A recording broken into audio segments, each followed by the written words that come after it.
Do you want to know how you can save a video in v.io? If yes, then this video is for you. Hello and welcome to Tech AI. It's your host back again with yet another interesting tutorial video. In this video, I'm going to teach you how you can save or export your video using v.io. Go ahead and open Chrome OS browser on your PC and then go to v.io, log into your account.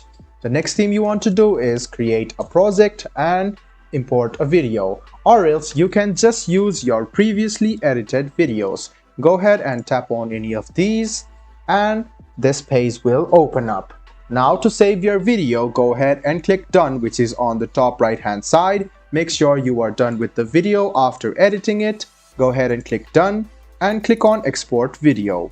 In a while you can see that your exported video will be downloaded and you can save it as well.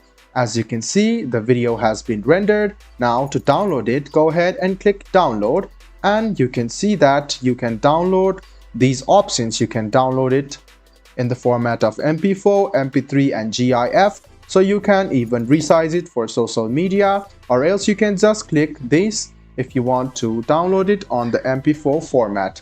After you click on MP4, you can see that it will download in a while. I hope this video was helpful for you. If you still have any kind of confusion, please do mention us on the comment section down below. Like the video, subscribe to the channel and do hit the bell button for more. Hope to see you in the next video as well. Until then, goodbye, take care and make sure you enjoy.